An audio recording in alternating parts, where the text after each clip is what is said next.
My name is Kara Weiland, and on March 22nd, 2017, my life changed forever.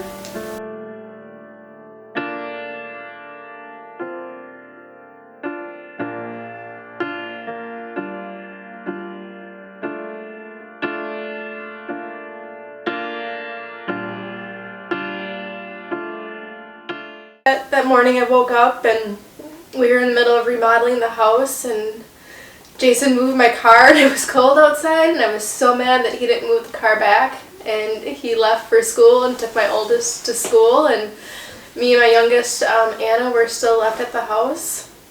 I know Anna will tell you that she never got to say goodbye to her dad that day. It was a morning where it was just kind of in chaos because of us being in the middle of the remodel. It was kind of breaking up our normal routine of things in the morning. I think it was right around lunchtime, my boss called me and said, "Hey, there's been a shooting in Rothschild. There's been 2 shot.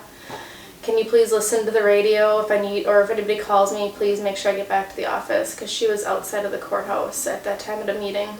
We got a call that there was an active shooter at a bank in Rothschild. So me and my partner Marshall geared up, basically ran out the door to my car, and we hauled butt down to Rothschild. I think I got there in record time, and before we got to the bank, they said that now there was a shooting occurring at an attorney's office, which was on the way to the bank. So we diverted our response to the attorney's office, and then shortly after that, it seemed like minutes or hours, but it was so slow. One of our other coworkers, Dan, said, I got the vehicle, I got the suspect in the vehicle, just leaving the attorney's office. So we started to head the direction where I believed he was going, and we actually didn't follow him. We tried to cut him off by taking a side path to the apartment buildings where they were intercepting the suspect. And on the radio we heard where the suspect stopped, ran into his apartment.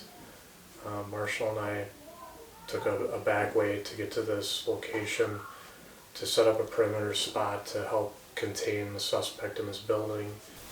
We were there for, it seems like just moments, and then all of a sudden there were these shots. Gunshots are so loud. It was bang, bang, bang, a couple in a row. And then I heard on the radio that Dan, who I could see, or I couldn't see him, but I could see where he was, the location he was at, which was probably 25 yards from where Marshall and I were. He said that he was taking rounds, and then he shot rounds back towards the suspect. I had no clue where he was. It was the hardest thing because I knew the shots were over to my right, but I didn't know where the suspect was. There's many apartment buildings, and I knew the 3 apartment buildings in front of me. It was one of the 3, so I had no clue if we were going to get shot at next or what was going on. I could see down the street there's squad cars lined up, and next to one Everest Metro car, somebody was like rolling around on the ground, like moving back and forth, and they're in the middle of the street behind this car. And I just remember hearing Captain Schultz at the time, who was now our chief. He was saying, "There's an officer down, there's an officer down." I turned the scanner on right away to hear what was actually kind of going on. Probably within a minute of me turning on the scanner, I heard Captain Schultz say that there was an officer down. Shots fired, officer down, shots fired. And so I kept waiting for more information on the radio, and it seemed like forever, and finally I got on the radio, and I'm like, where is the officer? Because I'm getting ready to go, and the chief was, or Clay was like, "There's nothing you can do. Don't. There's nothing you can do." So then I knew that the person I was seeing down there wasn't the person.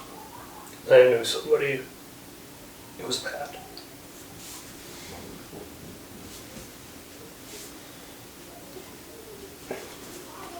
So then I just knew my job at that time was to sit there, and as hard as it was with my training and experience with SWAT team and active shooter training and medical training, that there was nothing I can do. That was the worst. That was the worst feeling ever. Energy went through my body immediately, and I yelled out, "It's Jason." And the lady in the office goes, "What are you talking about?" And I said, "Officer's been shot." And like they said it was Jason. I said, "No, they didn't say anything. They just said officer's been shot." But I've had other calls before that I've listened to, and I go, "There's just I knew." And so I waited, and I knew if there was already 2 that had been shot. And now I knew about Jason. I didn't want to call dispatch. I didn't want to bother anybody, so I just patiently waited at my desk for a little bit. I finally decided to text, or actually call one of his friends from the sheriff's department, thinking that maybe he wouldn't be in the front line of everything, that he might know what's going on but not be right there. He actually was on his way back from Madison, so he had no idea what was actually even going on in our county. So he told me to hold on, he'd get back to me. He called into the sheriff's department and talked to some people and got back to me and said, "Why do you think it's Jason?" And I said, "I just know." And he said, "Well, I don't know for sure, but I'll, just stay by your phone." While I waited, which was probably less than 10 minutes, felt like an hour, my dad had called me and said, "What's going on? There's all this chaos going on in town." And I said, "Dad, I think, it's been a shooting. There's an officer involved. I think it's Jason. I gotta call you back." In that time then too, shortly after I phoned my dad, Captain Schultz had called and said, "You need to get to command center." So he told me where to go. I had a coworker drive me down to command center. I remember getting into the parking lot, going to command center, seeing the chief, asking him if Jason was okay. He said, "I don't really know." I think this whole time I did know that he was dead. I just needed to have someone to tell me that he was dead. So Chief Belivin from Wausau PD drove me up to the hospital because everything was on lockdown in that area because they were still trying to extract the shooter from his residence. So get to the hospital, I was meted by our sheriff, Parks. He escorted me into the emergency room, got me into the waiting area to meet with the doctors. The doctors came in and told me that Jason had arrived, that they tried to do what they could, but he was dead when he arrived. They reassured me that he died instantly. They could tell by his injuries that he was killed instantly by the gunshot wound to his head. We then tried to figure out how to get the girls to the hospital. The schools were also on lockdown at the time, so I talked with the sheriff, and the girls were at different schools, so the sheriff, I had family members offering to go get the girls from school, but I figured that'd be hard with them being on lockdown, so the sheriff went and collected the girls from school and brought them to the hospital. I remember being in a room, a small waiting room, and all these people just standing there, and the girls coming in and, telling them that their dad was shot and he was killed. And Anna, her voice is still in my head of just saying, no, it's not true. And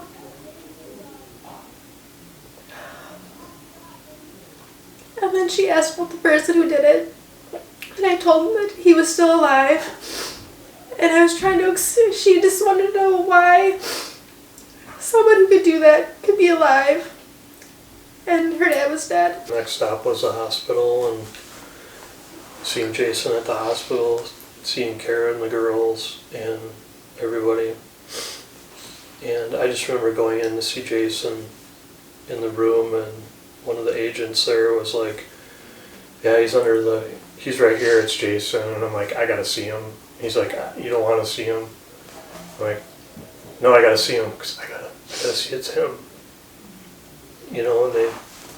I gotta see his face. And they're like, "Well, you don't want to see his face?" And I'm like, "Yeah, I gotta see him." And so I got to see him, and I don't remember much. I just remember it was Jason. Later, the chief pulled me aside, Chief Sparks at the time. He's like, hey, Jason wanted you to be his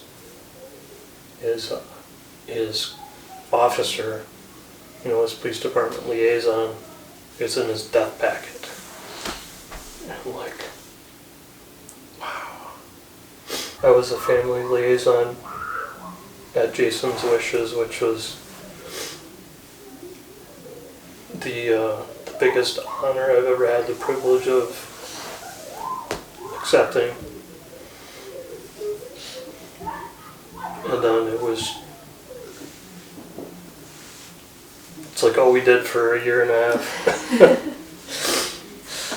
We still today, I'm the connection, so anything Karen, the girls, or her family needs from the police department, I do my best to help be the person, be the connection, to help make things happen if they need to happen or if they don't need to happen.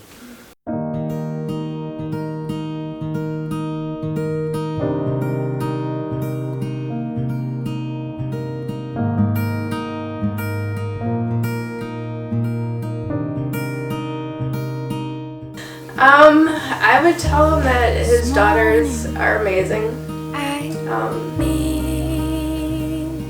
I would say that they have my smarts and they're doing really well in school.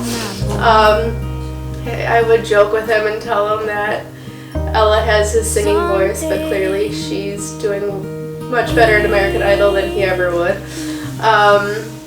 They are an inspiration to what life is and what the best of life can be. New York looks different without you.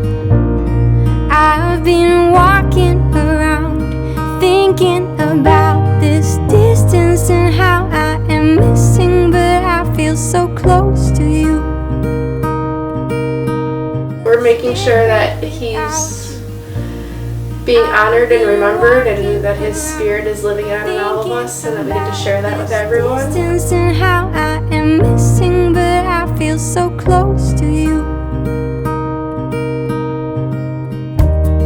Taking my time,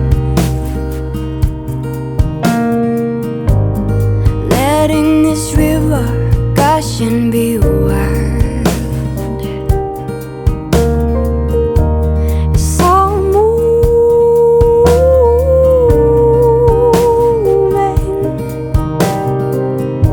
and I need just a minute to be doing nothing.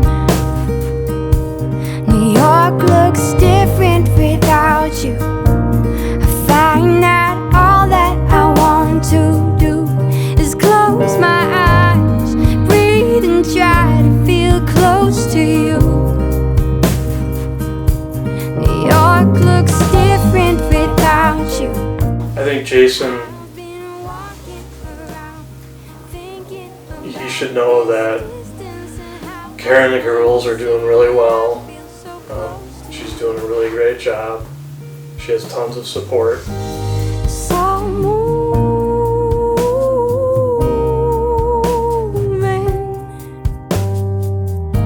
and I need just a minute. I feel like Jason chose me to help. Must have thought I was good at something. So we're doing okay, but it's just not the same without Jason. There's not a day that goes by that we don't think about him and think about Karen and the girls, and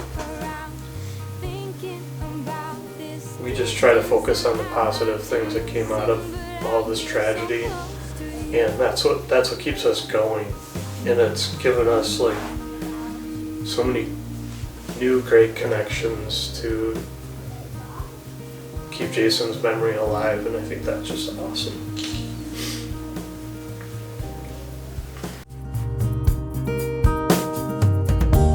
This morning I miss you. I feel it in every part of my